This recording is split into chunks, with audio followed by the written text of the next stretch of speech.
Hi friends, welcome back to my channel. ఈరోజైతే నేను మీకు బీరకాయ పచ్చడి ఎలా చేయాలో చూపిస్తానండి. ఏంటండి బీరకాయ పచ్చడి కూడా చూపించాలని మీరు అనుకోవచ్చు. బీరకాయ పచ్చడి ఎమ్మీగా టేస్టీగా ఎలా చేసుకోవాలో చూపిస్తాను. ఫస్ట్ అయితే ఒక ప్యాన్ పెట్టేసి స్టవ్ పైన 2 స్పూన్లు ఆయిల్ అయితే వేసుకోవాలి. మన బీరకాయ పచ్చడి చేసే క్వాంటిటీని బట్టి అయితే వేసుకోవాలి. నేను 2 బీరకాయలు అయితే చేస్తున్నాను.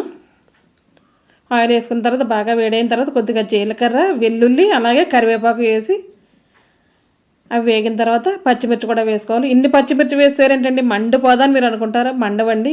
ఇవి బ్యాడిగి పచ్చిమిర్చి అంటారు. మేము ఇది పంట పండిస్తామంటే మేము మిర్చి పంట ఇక్కడ పండిస్తూ ఉంటాము.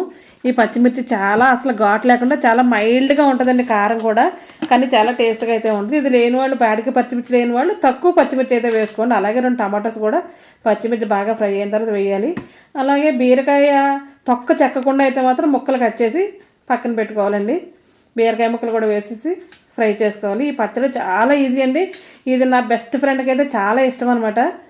దీంట్లో కొద్దిగా పసుపు, కొంచెం రుచికి తగినంత ఉప్పు వేసి కొద్దిగా చింతపండు కూడా వేయాలి. టమాటా వేసేస్తారు. పులుపు వేయకపోతే పచ్చడి అయితే అస్సలు బాగుండదు. కొద్దిగా పచ్చడి కూడా వేయాలి. మా ఫ్రెండ్ అంటూ ఉంటుంది, చాలా బాగా చేస్తావు నువ్వు పచ్చడి, కలర్ కూడా చాలా బాగుంటుంది, టేస్ట్ కూడా చాలా బాగుంటుంది, ఎలా చేస్తావు నన్ను ఎప్పుడు అడుగుతూ ఉండేదండి. నీకోసం ఈ వీడియో అయితే చేసి పెడుతున్నాను. తప్పకుండా చూసి నువ్వు కూడా ఇంటి దగ్గర చేసి ఎలా వచ్చిందో కమెంట్ బాక్స్లో కమెంట్ అయితే పెట్టు, ఓకేనా? ఇది నా ఫ్రెండ్తో పాటు మీ అందరు కూడా చెప్తున్నానండి. అలాగే కొద్దిగా బీరకాయలు ఫ్రై అయిన తర్వాత కొద్దిగా కొత్తిమీర కూడా వేసుకోవాలి. ఈ వాటర్ అంతా ఇంకిపోయే వరకు అయితే మాత్రం ఫ్రై చేసుకోవాలండి. మనం మూత పెట్టేసి కొద్దిగా ఇప్పుడైతే మాత్రం సిమ్లో పెట్టుకోవాలి. ఫస్ట్లో అయితే హైలోనే పెట్టుకోవాలి. సిమ్లో పెడితే బీరకాయ నీరు ఎక్కువ వస్తుంది, త్వరగా అయితే ఫ్రై అవ్వదు. అలా అని మనం ఎప్పుడు పచ్చళ్ళు చేసిన ఈ వేపుడు విధానం అయితే మాత్రం బాగా ఎర్రగా దగ్గరికి డ్రైగా అయితే ఫ్రై చేసేస్తారండి చాలామంది. అసలు అలా చేస్తే పచ్చడి టేస్ట్ కూడా పోతుందన్నమాట. ఎందుకంటే ఆ వెజిటేబుల్స్ ఫ్లేవరు మనం తినే పచ్చడిలో అయితే తగలాలి. దీన్ని రోటి పచ్చడి అని కూడా అంటారు. అది అలా అయిన తర్వాత చల్లారిన తర్వాత అయితే మిక్సీకి వేసుకోవాలండి. మిక్సీ కూడా మనం రైట్ సైడ్కి కాకుండా లెఫ్ట్ సైడ్కి తిప్పి పల్స్ అయితే ఇచ్చుకోవాలి. అలా ఇచ్చుకుంటే మన రోట్లో నలిగినట్టు కచ్చా పచ్చాగా బరకగా అయితే నలుగుతుందండి.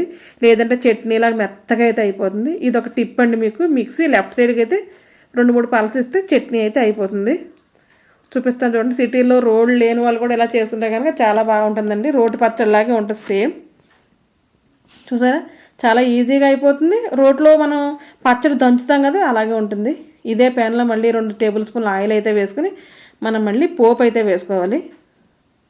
ఈ పోపు వేస్తే ఎక్స్ట్రా టేస్ట్ అయితే వస్తుందండి బీరకాయ పచ్చడికి. బీరకాయ టమాటా పచ్చడి అనమాట. దీంట్లో కొద్దిగా జీలకర్ర, ఆవాలు, కొద్దిగా పచ్చి శనగపప్పు వేసి కొంచెం కరివేపాకు, 2 అయితే ఎండుమిర్చి వేసుకోవాలి. వేసుకుని ఈ పోపు అంతా బాగా ఫ్రై చేసుకోవాలి. మంచి కలర్ వచ్చే వరకు, మంచి అరోమా కూడా వస్తుందండి. ఫ్రై అవుతుంటేనే తెలిసిపోతూ ఉంటుంది మనకి. ఈ బీరకాయ పచ్చడి చాలా రకాలుగా అయితే తినొచ్చు అనమాట. ఎన్ని రకాలుగా తినొచ్చో కూడా మీకు చెప్తాను. మనం రైస్లోకి తినొచ్చండి. వేడివేడి అన్నంలో బీరకాయ పచ్చడి వేసుకుని కొద్దిగా నెయ్యి వేసుకుందంటే చాలా కమ్మగా అయితే ఉంటుంది. అలాగే దోశలోకి తినొచ్చు, చపాతీ కూడా తినొచ్చు అనమాట. రోటీస్ ఏం చేసుకున్నా తినొచ్చు. ఈ పోపు అయితే ఫ్రై అయిపోయింది కదా. ఇలా అయితే చక్కగా శనగపప్పు అయితే మాత్రం ఎర్రగా ఏగిపోవాలన్నమాట. ఫ్రై అయిన తర్వాత ఈ పచ్చడి అయితే ఈ పోపులో అయితే వేసేయాలి. ఎప్పుడు పచ్చళ్ళు చేసుకున్నా మనం పోపులో వేసిన తర్వాత కొంచెంసేపు అయితే ఫ్రై చేయాలండి. ఫ్రై చేస్తే దాంట్లో ఉన్న పచ్చిదనం అంతా కూడా పోయి టేస్ట్ అయితే డబల్ అయితే అవుతుంది. ఇలా కదిపేటప్పుడు కంగారు పడవద్దు. నేనైతే తొందరగా కదిపి ఆయిల్ అయితే మాత్రం డ్రెస్ మీద అయితే వేసేసుకున్నాను. అదృష్టవశాత్తు డ్రెస్కే అంటుకుంది, బాడీకి అయితే కాలేదు, థ్యాంక్ గాడ్. ఓకే, పచ్చడి అయితే అయిపోయింది కదా. చూసారా, మంచి కలర్ఫుల్గా ఉంది కదా. పచ్చడి వేగేటప్పుడు మనం పసుపు వేసాం కూడా మంచి కలర్ అయితే ఉంటుందండి. అలాగా బీరకాయ పచ్చడి ఎప్పుడు చేస్తుంటారండి. మా ఇంట్లో అందరూ కూడా చాలా బాగా చేసామని అయితే మాత్రం అంటూ ఉంటారు. మా పిల్లలు అయితే నెక్స్ట్ డే కూడా తింటారండి. నేను ఆ రోజు అయితే చపాతీస్ చేశాను కాబట్టి చపాతీలో తింటున్నాను. ఎమ్మీగా అయితే ఉంది. రైస్ కానీ, రోటీ, పుల్కా, దోశ దేంట్లో కానీ చాలా టేస్టీగా ఉండే బీరకాయ పచ్చడి. ఎప్పుడు పల్లీ చట్నీ కాకుండా ఇలా అప్పుడప్పుడు డిఫరెంట్గా చట్నీస్ చేసుకుని చూడండి, చాలా బాగుంటుంది. ఈ రోజుకి ఇదేనండి వీడియో. మన ఛానల్ ఇటువంటి కుకింగ్ వీడియోస్ చాలా ఉన్నాయి. ఒకసారి మీరు చూసి విజిట్ చేసి నచ్చితే కనుక మీ ఫ్రెండ్స్కి అందరికి కూడా షేర్ అయితే చేయండి. వీడియో నచ్చితే కనుక తప్పకుండా ఒక లైక్ అయితే ఇచ్చేయండి. నా ఛానల్ ఎవరైనా ఫస్ట్ టైం చూస్తుంటే సబ్స్క్రైబ్ అయితే చేసుకోండి.